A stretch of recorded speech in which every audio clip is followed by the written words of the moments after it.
ये हमारी राजभाषा ही नहीं है, ये हमारी पहचान भी है और हमारे देश की शान है। हमारे भारत की सबसे मान और लोकप्रिय भाषा हिंदी है। इसकी लोकप्रियता सिर्फ भारत में नहीं है, अब विदेशों में भी इसकी लोकप्रियता का प्रचलन होने लगा है। और इसका एक जीता जागता उदाहरण मैं खुद हूँ, क्योंकि मैं एक ऐसी जगह पे रहती हूँ जहाँ मैं विदेशी लोगों से प्राय मिलती रहती हूँ और मैंने खुद विदेशी लोगों को हिंदी बोलना सिखाया है। बोलना ही नहीं, लिखना और पढ़ना भी सिखाया है।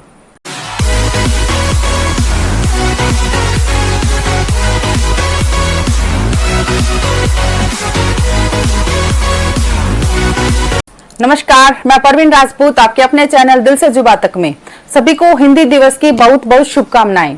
14 सितंबर यानी हिंदी दिवस। क्या आप सभी को पता है कि हिंदी दिवस का मतलब क्या होता है? वैसे तो हम सभी हिंदी बोलते हैं क्योंकि हम हिंदुस्तानी हैं, पर क्या वास्तव में हमें पता है कि हिंदी दिवस का मुख्य उद्देश्य क्या है? मैं बड़े विश्वास के साथ कह सकती हूँ कि अधिकतर लोगों को इसके इस उद्देश्य के बारे में नहीं पता होगा। हिंदी दिवस मनाए जाने का सबसे बड़ा उद्देश्य हिंदी भाषा के महत्व को बढ़ावा देना है और उसका प्रचार करना है। भाषा एक ऐसी होनी चाहिए जो लोगों के उनके विचारों को व्यक्त करने में और दूसरे लोगों के साथ जोड़ने में आसान हो। और ऐसी ही भाषा है हमारी मातृभाषा, प्यारी भाषा हिंदी। हमारे इतने विस्तृत भारतवर्ष में हर एक राज्य की अपनी एक भाषा है, अपनी एक बोली है। हिंदी भाषा हमारे विशाल भारत को एकता के सूत्र में बांधती है। यह हमारी राजभाषा ही नहीं है, यह हमारी पहचान भी है और हमारे देश की शान है। हमारे भारत की सबसे मान और लोकप्रिय भाषा हिंदी है। इसकी लोकप्रियता सिर्फ भारत में नहीं है, अब विदेशों में भी इसकी लोकप्रियता का प्रचलन होने लगा है। और इसका एक जीता जागता उदाहरण मैं खुद हूँ, क्योंकि मैं एक ऐसी जगह पे रहती हूँ जहाँ मैं विदेशी लोगों से प्राय मिलती रहती हूँ और मैंने खुद विदेशी लोगों को हिंदी बोलना सिखाया है। बोलना ही नहीं, लिखना और पढ़ना भी सिखाया है। मुझे गर्व होता है कि जहाँ मैं अपनी भाषा का प्रचार करती हूँ वहाँ मैं लोगों को हमारी संस्कृति के प्रति, हमारे धर्म के प्रति भी जागरूक करती हूँ। और बड़ी खुशी होती है देख करके जब विदेशी लोग जब हम हिंदी बोलते हैं और हमारी संस्कृति को अपनाते हैं तो वो अपने आप को गौरवान्वित महसूस करते हैं। आप मेरे इस वक्तव्य को अन्यथा मत लीजिएगा।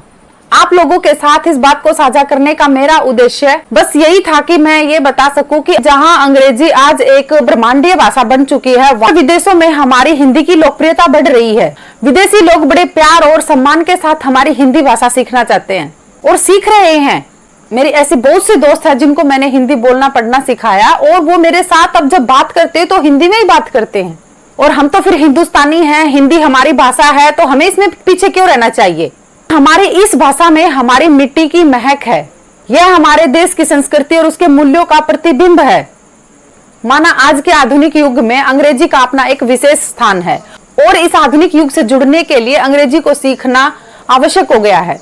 लेकिन केवल एक आधुनिक युग से जुड़ने के लिए हम अपनी मातृभाषा को तो नहीं भूल सकते ना, और ना ही हिंदुस्तानी होने के नाते हमें इसे छोड़ना चाहिए।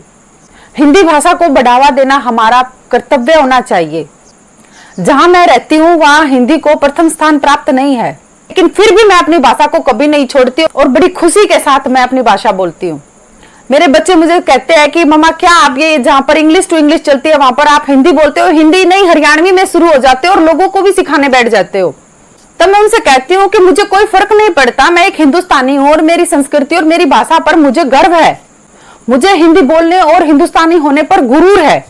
लेकिन कई बार मुझे बहुत दुख होता है कि जहाँ मेरे बच्चे फर्राटे से अंग्रेजी तो बोल लेते हैं, वही फर्राटे से वो हिंदी बिना किसी दूसरी भाषा के सहयोग के नहीं बोल सकते।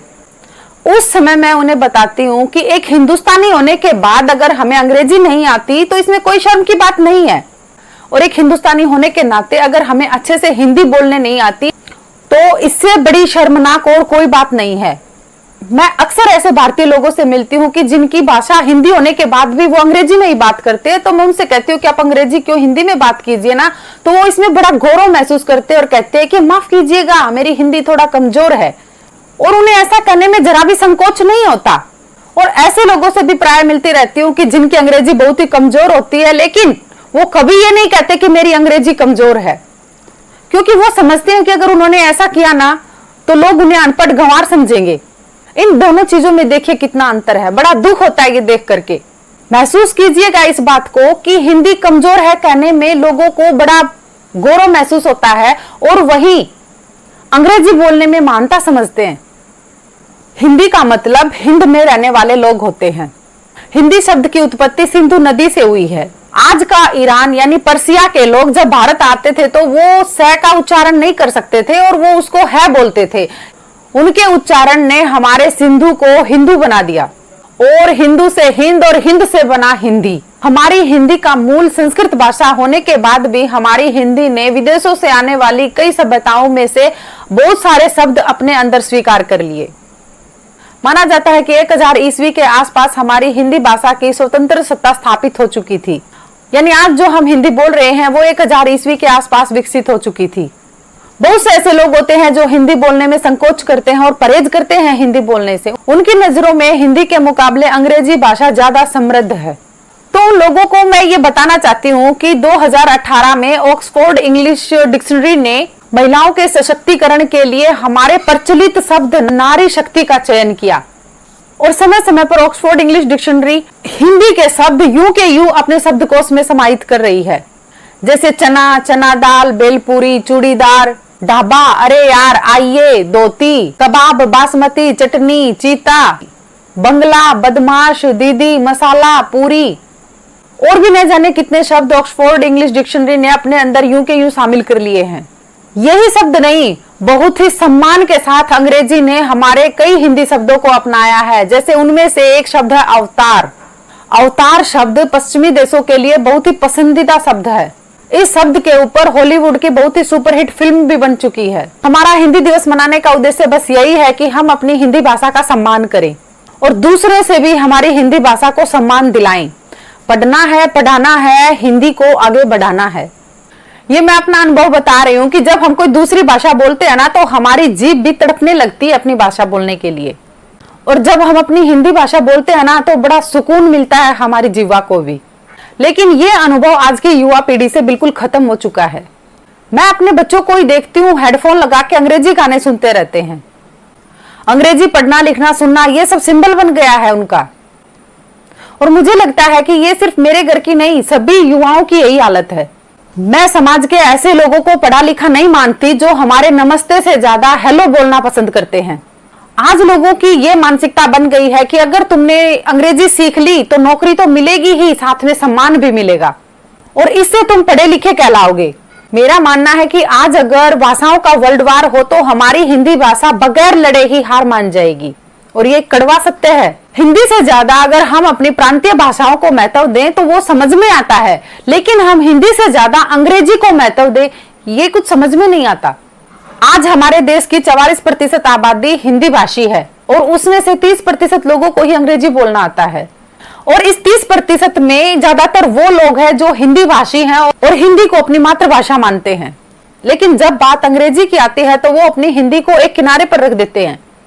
बताइए, जब किसी भाषा को बोला ही नहीं जाएगा तो वो समाज में जिंदा कैसे रहेगी? होता भी यही है कि लोग उस भाषा को बोलना बंद कर देते हैं और धीरे धीरे आगे आने वाली पीढ़ियों में वो भाषा विलुप्त हो जाती है। इसके लिए हमें करना चाहिए कि हमें बच्चों को 14 वर्ष की आयु तक हिंदी भाषा जरूर पढ़ानी चाहिए, जिसके अंदर उसकी मौलिकता बनी रहे। 14 वर्ष तक बच्चों की जो भाषा का विकास होता है वो पूर्ण रूप से हो जाता है। ये हमारी जो विदेशी भाषाएं हैं ये बच्चों पर गैर जरूरी दबाव बनाती हैं, रटने और नकल करने जैसी गलत प्रवृत्तियों को प्रोत्साहित करती हैं। इससे उनकी मौलिकता खत्म होती चली जाती है। मेरा यहाँ पर उद्देश्य किसी विदेशी भाषाओं का विरोध करना नहीं है, लेकिन किसी विदेशी भाषा को सीखने के लिए हम अपनी मातृभाषा को क्यों भुलाएं? आज के माता पिता ऐसा ही कर रहे हैं, अपने बच्चों के ऊपर अंग्रेजी सीखने का इतना दबाव बना रहे हैं कि वो उन्हें हिंदी से दूर करते जा रहे हैं। अंग्रेज तो हमारे देश को छोड़कर चले गए थे, लेकिन हमारी मातृभाषा आज भी इस अंग्रेजी भाषा की गुलाम है और अंग्रेजी उसके ऊपर शासन कर रही है। मैं किसी भी भाषा के विरोध में नहीं हूं। आप बच्चों को सिखाइए, बहुत भाषाएं सिखाइए, लेकिन अपनी मातृभाषा प्रथम रखिए। एक रिसर्च में पाया गया था कि हर 14 दिन में एक भाषा विलुप्त हो रही है, यानी कि कोरोना के क्वारंटाइन में जितना समय लगता है इतनी देर में एक भाषा खत्म हो चुकी होती है। 1950 से लेकर के अब तक 230 भाषाएं पूरी तरह मर चुकी हैं। ये आंकड़े हमें संदेश देते हैं कि अगर हमने अपनी मातृभाषा के महत्व को नहीं समझा, उसे गंभीरता से नहीं लिया, तो यह हाल एक दिन हमारी हिंदी भाषा का भी होगा। हम बातचीत तो करेंगे लेकिन संवाद में कोई भावना नहीं होगी। जब आप विदेशी भाषाओं को बोलेंगे तो आपको लगेगा ही नहीं कि आप अपने दिल से बोल रहे हो। मैं अपनी मातृभाषा से बहुत प्यार करती हूँ और मैंने प्रण कर रखा है जितना मुझसे बन पड़ेगा मैं गैर हिंदी भाषी लोगों को हिंदी भाषा सिखाती रहूंगी। एक मातृभाषा की आदत जब छूटती है जब हम अपने घर से दूर किसी दूसरे शहर, दूसरे राज्य, दूसरे देश में रहने लगते हैं। वहीं से हम अपनी मातृभाषा को बोलना कम कर देते हैं और जब अगली पीढ़ी आती है तो वो अपनी मातृभाषा को बोलना और भी कम कर देती है। घर में तो हम बखूबी सभी एक अपनी मातृभाषा में बात करते हैं, लेकिन जैसे ही आपके बच्चे घर से बाहर निकलते हैं वो अपनी मातृभाषा को घर में ही छोड़कर चले जाते हैं और वो दूसरों से बाहर जब बात करते हैं तो उन्हें इसे बोलने में हिचक आती है, शर्म आती है। जैसे ही एक और पीढ़ी आगे आएगी हमारी मातृभाषा वहीं पे दम तोड़ देगी। ऐसा आप लोगों में से भी कईयों के साथ हुआ होगा या हो रहा होगा। सबसे पहले आप अपनी मातृभाषा को अपने परिवार के स्तर पर रखिए और हर कीमत पर अपनी मातृभाषा से प्यार कीजिए। ये भी हमारी माँ के समान है। जैसे हम अपनी माँ से प्यार करते हैं, अपनी धरती से प्यार करते हैं, अपने देश से प्यार करते हैं, वैसे ही हमें अपनी भाषा से भी प्यार करना चाहिए और ये सुनिश्चित करना चाहिए कि हमारी मातृभाषा ऐसे ही पीढ़ी दर पीढ़ी मजबूती के साथ आगे बढ़ती रहे और वो किसी भी कीमत पर विलुप्त ना हो। ये हमारी जिम्मेदारी है। भारत माता की जय। वंदे मातरम। जय मां भवानी।